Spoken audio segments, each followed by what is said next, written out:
Everyone, today we are going to study the subject sociology. In sociology also we will be studying about the chapter 1. The name of this chapter is Historical Development of Sociology. Before starting this lesson, I want to tell you that after completing this lesson, if you understand my video, if you like my video, then do not forget to subscribe our channel and do like, share and comment also. Thank you everyone. God bless you. Okay, let's start our chapter. I hope you will listen carefully and thank you for paying attention. The name of the chapter is Historical Development of Sociology. In Historical Development of Sociology, we will be studying about the 5 founding father of sociology. हम क्या पढ़ रहे हैं? हम chapter 1 पढ़ रहे हैं और चैप्टर 1 में हम क्या पढ़ रहे हैं? Historical development of sociology. इसका मतलब क्या है? ऐतिहासिक डेवलपमेंट। किसका ऐतिहासिक डेवलपमेंट? सोशियोलॉजी का। कैसे हुआ, कब हुआ, किसने किया, इसके बारे में हम जानेंगे थोड़े डीप में। पहले हम किसने डेवलप किया सोशियोलॉजी को, इसके बारे में हम जानेंगे पहले। तो 5 लोगों का हाथ है सोशियोलॉजी को डेवलप करने में। ये 5 मेन लोग हैं जिसने सोशियोलॉजी को डेवलप किया। जरा गौर से देखिए ये 5 लोगों के नाम। फर्स्ट में है ऑगस्ट कोम, सेकेंड में है हॉर्बर्ट स्पेंसर, थर्ड में है इमाल दुर्खाइम, फोर्थ में है मैक्स वेबर एंड फिफ्थ में है कैल मैक्स। ये 5 लोगों की वजह से ही सोशियोलॉजी का डेवलप हुआ है दोस्तों। अब हम जाएंगे ब्रांचेस ऑफ सोशियोलॉजी में। किसके बारे में जानेंगे दोस्तों? हम ब्रांचेस ऑफ सोशियोलॉजी के बारे में जानेंगे। सोशियोलॉजी में केवल 2 ही ब्रांचेस है, एक है सोशल स्टैटिक और दूसरा है सोशल डायनेमिक। आप लोगों को स्टैटिक का मतलब क्या है पता है? If you don't know the meaning of static, then do not worry. Static simply means stable or dynamic simply means changing. Okay, I want to give you one example of social static. Just simple example, that is culture. Okay, thank you guys for paying so much attention. Now we will move towards societal development. Societal development का मतलब क्या है? Societal development means simply development of society. Society का development का मतलब है societal development. ये societal development में हम 3 स्टेजेस के बारे में बात करेंगे। पहला है थियोलॉजिकल स्टेज, दूसरा है मेटाफिजिकल स्टेज और तीसरा है पॉजिटिविस्टिक स्टेज। ये थियोलॉजिकल स्टेज का मतलब क्या है? इसमें क्या होता है दोस्तों? क्या आप लोगों को पता है? यदि आप लोगों को पता है तो बहुत अच्छा, यदि आप लोगों को नहीं पता है तो आपको तकलीफ लेने की ज़रूरत नहीं है। Theological stage means study of religion. Religion को स्टडी करने का मतलब क्या है? किस स्टेज में आता है दोस्तों? थियोलॉजिकल स्टेज में। बहुत बढ़िया। और मेटाफिजिकल स्टेज में क्या होता है दोस्तों? अवेयरनेस अराइज होता है। और पॉजिटिविस्टिक स्टेज में क्या होता है? और हम पॉजिटिविस्टिक स्टेज का दूसरा नाम क्या है? Scientific stage. साइंटिफिक स्टेज ही पॉजिटिविस्टिक स्टेज है और पॉजिटिविस्टिक स्टेज ही साइंटिफिक स्टेज है दोस्तों। Now we will study about the contribution of Spencer towards the development of sociology. Before studying about the contribution done by the Spencer for the development of sociology, we will move towards the term positivism. Positivism का मतलब क्या है मेरे प्यारे दोस्तों? बहुत अच्छा. It is a research approach. It is the method of investigation, oldest method which is still working to find out fact. ये क्या है दोस्तों? ये रिसर्च अप्रोच है. कैसा approach? Research approach. It is the method of investigation. ये कौन सा मेथड है? इन्वेस्टिगेशन का मेथड है. मेथड ऑफ इन्वेस्टिगेशन है और ये सबसे पुराना मेथड है. दो ये पुराना है पर अभी तक लोग इसे काम चला रहे हैं. क्यों काम चला रहे दोस्तों? क्यों ये स्टिल वर्क कर रहा है ये मेथड? क्योंकि इसकी वजह से हम क्या फाइंड कर सकते हैं? फाइंड आउट फैक्ट फाइंड कर सकते हैं. समझ गए ना दोस्तों? Very good. Now contribution of Spencer towards the development of sociology. Spencer ने क्या कंट्रीब्यूट किया है सोशियोलॉजी को डेवलप करने के बारे में? इसके बारे में हम बात करेंगे. फर्स्ट में, Spencer very strongly supported the view of Comte who insisted on the establishment of separate science of society. Spencer जो है उसने बहुत ही स्ट्रॉन्ग तरीके से कॉम्ट को मदद किया. कॉम्ट मतलब ऑगस्ट कॉम्ट को क्या किया? सपोर्ट किया. उसको सपोर्ट किया मतलब उसके व्यू को सपोर्ट किया. उसका व्यू क्या था? उसका व्यू था कि separate science of society establish करने का उसका व्यू था और उसने उस व्यू में साथ दिया. एक सच्चा दोस्त का भूमिका उसने निभाया. मतलब कि उसको उसका व्यू पसंद आया इसीलिए उसने साथ दिया. Spencer stressed upon the interdependency of the different part of society. Spencer जो है, हर्बर्ट स्पेंसर जो हमारे वन ऑफ द कंट्रीब्यूटर है सोशियोलॉजी में, उन्होंने क्या किया? स्ट्रेस किया दोस्तों. किस में स्ट्रेस किया? Upon the interdependency of different types of society में. विभिन्न प्रकार के सोसाइटी जो होते हैं हमारे समाज में, उसमें क्या किया? स्ट्रेस किया. उसमें दिमाग लगाया उन्होंने. Spencer argued about the various type of society such as the state and the economy.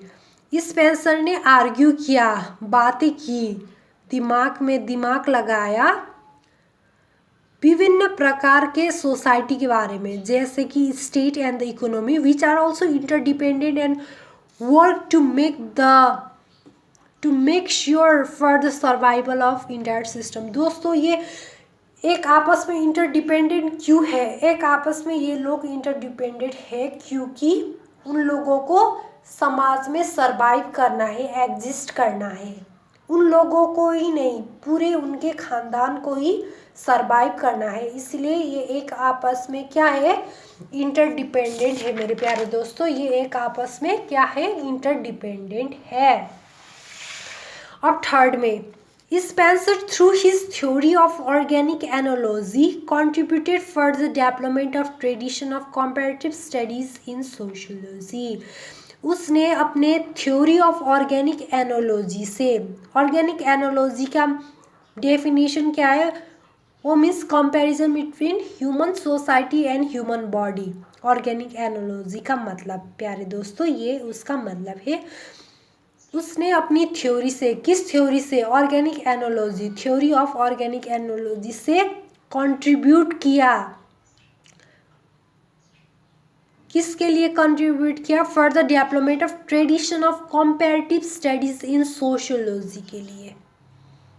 समझ में आया दोस्तों मेरे प्यारे दोस्तों? Thank you for your attention and keep attaining, it will help you. He emphasized the law of evolution and tried to universalize them. उसने emphasize किया किस law को? Law of evolution and tried to universalize them. Very good. Thank you everyone. Now we will move further. Emile Durkheim. ये email दुर्खाइम क्या है? हमारा तीसरा contributor है सोशियोलॉजी को डेवलप करने में. इसका भी बड़ा हाथ है. He provided the most remarkable early analysis of scientific methodology in sociology. यही है जिसने की most remarkable early analysis of scientific methodology in sociology में इसने क्या किया, योगदान किया। ये है none other than our contributor, ये हमारा तीसरे फाउंडिंग फादर है, इनका नाम है इमाइल दुर्खाइम। अब हम मैक्स वेबर के तरफ जाते हैं। He stressed on the individual as the basic unit of society। ये जो फाउंडिंग फादर है हमारे, इन्होंने क्या किया, इंडिविजुअल को ही क्या किया, टारगेट किया, स्ट्रेस किया। क्यों स्ट्रेस किया, क्योंकि इन्होंने सोचा कि इंडिविजुअल हमारे बेसिक यूनिट ऑफ सोसाइटी है, इसीलिए इन्होंने ऐसा सोचा और इन्होंने क्या किया, स्ट्रेस किया इंडिविजुअल को as the basic unit of society. Weber made his effort to establish a special method called the method of understanding for the study of social phenomena. Weber जो थे हमारे, max weber, one of our founding father of sociology, उन्होंने effort लगाया, किसमें effort लगाया, to establish a special method। ये special method establish करने में उन्होंने इफोर्ट लगाया, कॉल्ड द, उस मेथड का नाम क्या था, मेथड ऑफ अंडरस्टैंडिंग। क्यों इसमें इफोर्ट लगाया, for the study of social phenomena, social phenomena को स्टडी करने के लिए ही उन्होंने क्या किया, अपना एफर्ट लगाया। He further stressed on the importance of maintaining objectivity and neutrality of value judgment in social science। इन्होंने फिर से स्ट्रेस किया on the importance of maintaining objectivity and neutrality of value judgment in किस में, social science में। His study on bureaucracy and large scale organization working on the principle of rationality is remarkable and resourceful। उन्होंने bureaucracy और large scale organisation में भी study किया, उनका योगदान क्या है, रिमार्केबल एंड रिसोर्सफुल है। Now this is the short notes that is about historical development of sociology. First है हमारे August Comte, course of positive philosophy. इन्होंने क्या किया, कोर्स ऑफ पॉजिटिव फिलोसॉफी क्या किया, पब्लिश किया, कब, 1838 में। ऑगस्ट कोम्ट ने coin the term sociology, sociology term किसने कोइन किया, ऑगस्ट कोम्ट ने। अब हम दूसरे फाउंडिंग फादर ऑफ सोशियोलॉजी के तरफ जाते हैं, वो non other then Herbert Spencer. Principle of sociology, इन्होंने प्रिंसिपल ऑफ सोशियोलॉजी को पब्लिश किया इन 1876 और इन्होंने डेवलप किया दो थ्योरी, एक थ्योरी का नाम है थ्योरी ऑफ सोशल इवोल्यूशन और सोशल डार्विनिज्म और दूसरे थ्योरी का नाम है थ्योरी ऑफ सुसाइड। अब हम तीसरे फाउंडिंग फादर ऑफ सोशियोलॉजी के तरफ जाते हैं, वो है none other then email दुर्खाइम।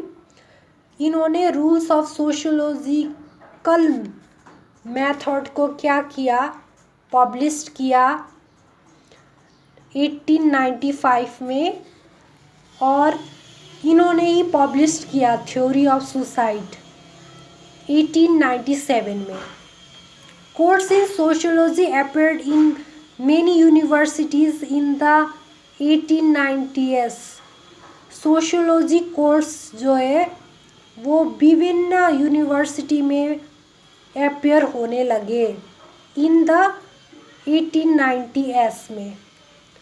American Journal of Sociology began its publication in 1895 में। 1895 में क्या हुआ, American Journal of Sociology began its publication began हुआ American Sociological Society was organized in 1905. 1905 में अमेरिकन सोशियोलॉजिकल सोसाइटी ऑर्गेनाइज्ड हुआ. By 1930 as several sociological journals started its publication. 1930s में क्या हुआ, विभिन्न सोशियोलॉजिकल जर्नल्स भी अपने पब्लिकेशन स्टार्ट करने लगे. I hope all of you have understood my lecture. If you have understood my lecture clearly, then please do like, share, comment and subscribe my channel. Thank you. Have a good day. Bye.